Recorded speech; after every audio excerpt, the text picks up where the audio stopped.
We have one more comedian before we bring Gilbert Gottfried up. He's the, I guess you could co-main event, so to speak. He's from the area. He's worked all over the place. And he is a funny guy. You're going to like him. Let's bring up John Walton.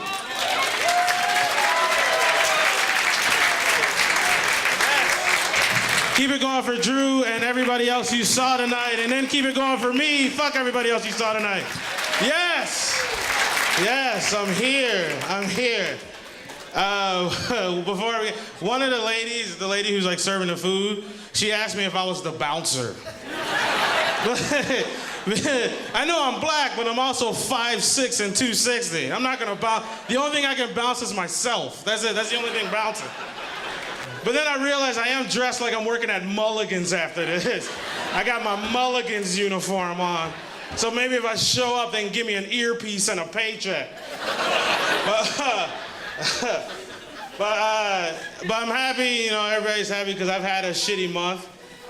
First, I had a shitty month. First, I was driving on Route 6 in my car that is no longer my car. It belongs to a junkyard because I had to junk it. I was driving along Route 6 and the hood, on its own, decides to smash into my windshield. Maybe I didn't close it all the way. I don't know. I'm not gonna pin this completely on me. So, but me, like anybody else, I'm still trying to make it home. Trying to look through the little crevices and cracks of the windshield. But the most annoying part, and I don't know why people do this shit, the most annoying part is that there are actually old ladies in 2 separate cars beeping their horn at me, trying to tell me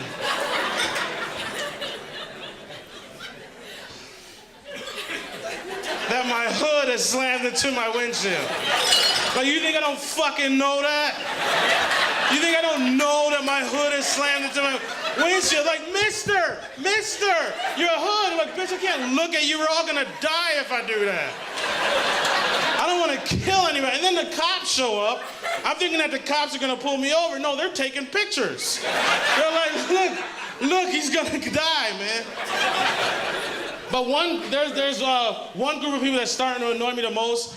I have a lot of girls as friends. They're platonic friends. I know a lot of you do, you women do. Listen, a lot of us guys are getting sick and tired of all you women telling us all your sexual shit that you do with other people, you don't do it with us. We're sick of it. I had a friend of mine call me maybe 2 days ago. She was like, John, I was with this guy last night. And I'm like, what? Okay. What happened? She's like, John, it was terrible. I'm like, why was it terrible? And she said, he was, and I'm quoting now, she said he was all balls? What does that mean? I had never heard that before in my life. Like, what do you mean he was all balls? She's like, that's all he had was just balls down there. He had no shaft or anything else. Then I'm like, well, what was that like? She's like, it's like trying to sit on a beanbag chair. You ever sat on a beanbag chair? You can't do it. You can't get no traction in it or nothing. Can't do nothing. And I'm like, fellas, what's a woman supposed to do with that? And she tried to use her hand, like trying to catch a salamander. You ever try and catch a salamander? It's like, come here, you little fucker. Come here. And then, God forbid you end up with a fat dude like me, because then you have to punch him in the stomach to get it to pop out a little bit. You didn't know that, did you? You guys didn't know that? You punch a fat guy in his stomach, his dick will pop out, I swear. You hit him hard enough, that thing will pop out like one of those noisemakers that get at birthday parties. Like, the best time to do it is on New Year's Eve. Right when the ball drop, you make his ball drop, am I right? It's the best time to do it. And as a big dude, I like my women's the same way. I like me a bigger girl, but the sex is fucking impossible. I'm sorry. It's difficult, man. Especially when you meet a big and you don't know each other's bodies. What you have to do, you have to plan it out. Like when we were kids, we used to play football with one another. Just be like, all right, this is you and this is me, okay? I'm gonna need you to lay here. And I'm gonna come at you and no, you're the iron, I'm the thimble. I'm the little thing, you're the iron, that's you. And then I'm gonna come at you in a perpendicular motion. Perpendicular like that. So you just gotta, and then we'll go to the next play. But I do, I like the bigger girls, but like my last like 10 girlfriends were all bigger girls and I love them to death. The only thing about bigger girls, and it's hard to tell them because you don't want to hurt their feelings and you definitely don't want to hurt them to hurt you. But they don't understand that they can't wear the same shit that the skinny girls do. And like Mac's girlfriend, she used to wear these shorts. They were supposed to say sexy on the back. That's what they were supposed to say. But she wore them so many times that the words, they were real stretched out and the words separated, right? So she wore sexy shorts and this side said sex. Sex was on this side and the back just said why. Wearing these shorts again. Come on, man. Why? Are you serious? We gotta go through this shit again? And she said, how do they look? I'm like, they look the same way they did yesterday when you asked me. Oh, and then she did the same thing for me. She used to buy me, she bought me skinny jeans one time. I'm a big dude. She's like, try them on, John, try them on. I tried on a pair of them skinny jeans and now they're sweatpants. Now I got sweaty jeans at the house. And I tried playing off. I bought them like this. No, you didn't, John. Don't know sweatpants got pleats and creases in them. I know skinny jeans when I see them. Anybody here married? How many people? I assume, right? I assume. We meet each other online. How did you meet your significant other? How did you meet? At a bar. At a bar? That's a boring story. How many? You said you were married? Right here. You? How'd you guys meet each other? At a retail store. I work at you met at a retail store? I was working there. He came in shopping. Oh. Ew. I wouldn't bang any of the people shopping. Ew. That's just grody. And you married it? That's terrible. That's terrible, man. No, I appreciate your game, sir. Good. You have a beautiful woman. But listen, we meet each other on the internet, right? And I'm on the dating websites. Anybody else? No. I know you are. I'll find you. I swear I will. I'll find you.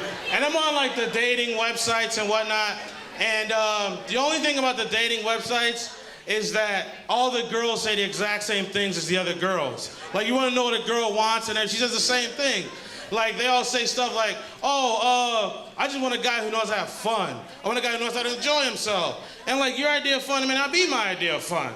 Your idea of fun may be like dinner, dancing, movies. My idea of fun is to break into other people's houses. That's what I like to do. That's a first date for me. That's why whenever I meet a woman, the first thing I ask her is, how fast can you drive?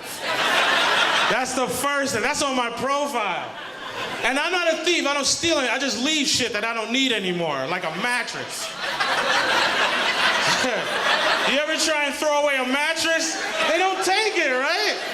They just leave it there for weeks. I'm like, I'm not sleeping out here. Take the mattress. He's like, why don't you cut it in half? I don't have a hacksaw. You cut it in half. Cut a mat. I'm not gonna be out here cutting it. I'll just take it back and sleep on it again for another. Ew.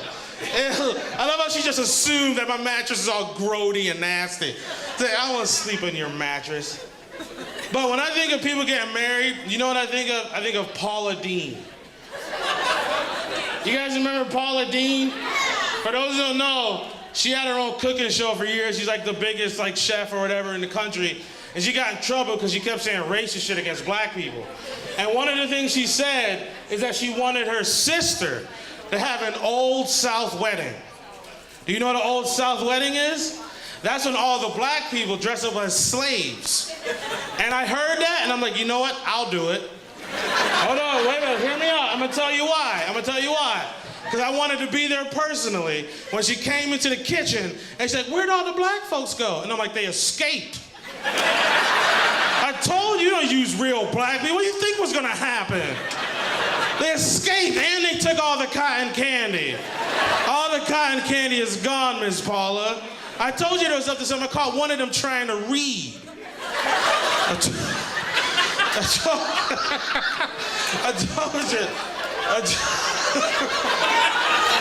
told you there was a, what the, dude, you know me. You can get a picture later.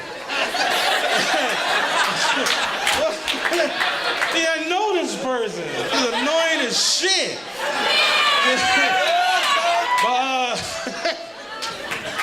Anybody else in here broke? Yeah? I'm broke. You ever been surprised by your brokenness?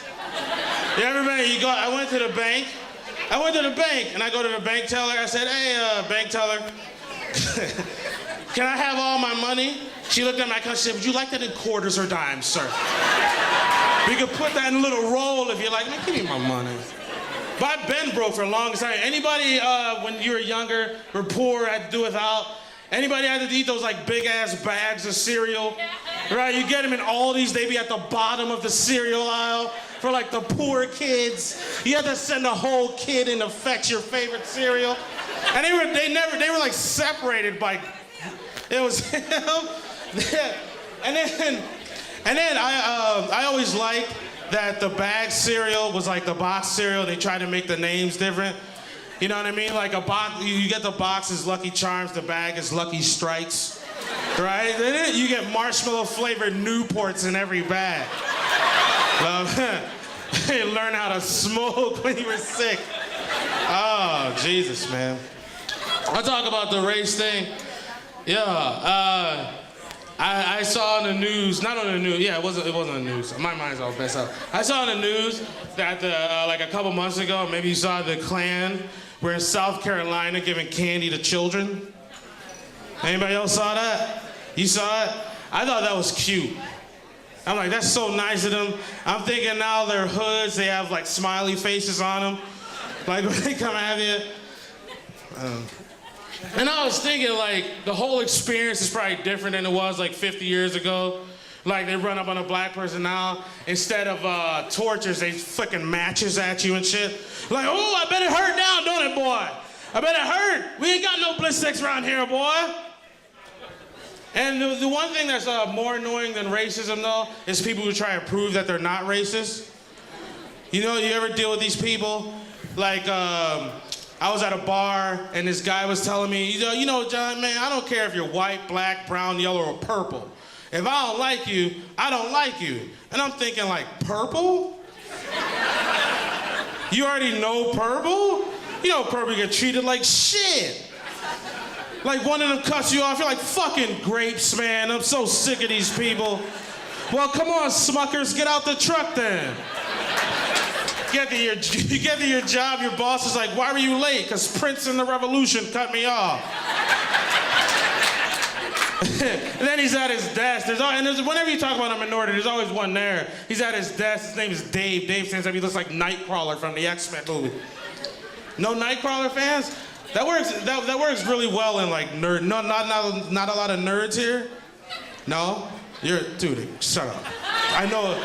I know you, dude. We can have this discussion later. But I also like to thank the bar staff, because I asked them for something and they gave it to me. Yes, I did.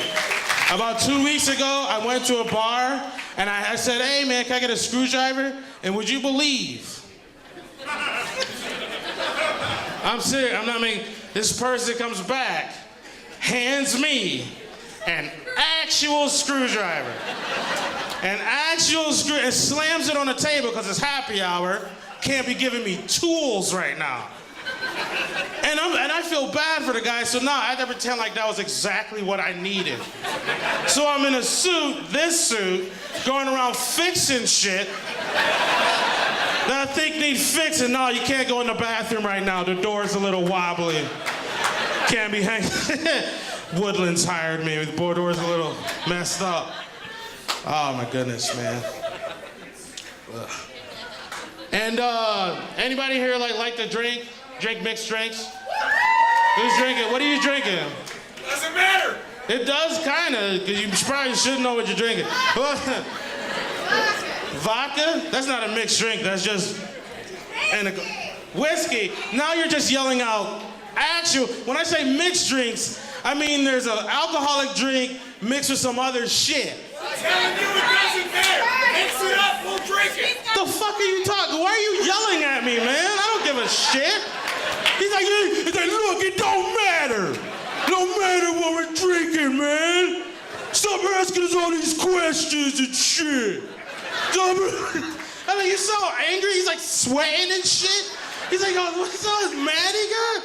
I don't care, man. It's leading into something else. He's like ready to fight me. Already like, what are you, with the feds? You asking me about my drink, I'll hit you, I swear. Beef, I'm not asking nobody nothing. Hey, why, hold on, time out. Why are you, what's with the clapping? That is weird. Because you know him. Yeah, that's good, man, that's good. But I was gonna go to another joke. Gin and tonic. What are you're drinking gin and tonic? See what she did there? See what she did? Answered the question. And one thing I gotta give white folks credit on is white folks is always one person talking at a time. I love that. It was room for the black people. Everybody would have yelled at the same goddamn time. Oh, I can't stand it. We don't want the tonic, we only want the vodka. I'm done with you, man. I am so done. You've had your time. We've had our moment. We've had our moment. And I am a fat dude. I don't know if anybody know this. But my sister, like, I don't know if anybody have like a nice, mean. Anybody have like a relative who's like nice and mean at the same time? You know people like that? She looked at you. I saw what she did. She was like, yeah.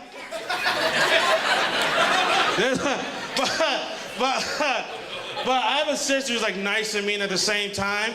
Like she'll call me up when she used to live like in this area. She would call me up. She said, "Hey John, you want me to buy you dinner? Cause I know your fat ass is hungry. I know you're hungry." She even took me to Olive Garden.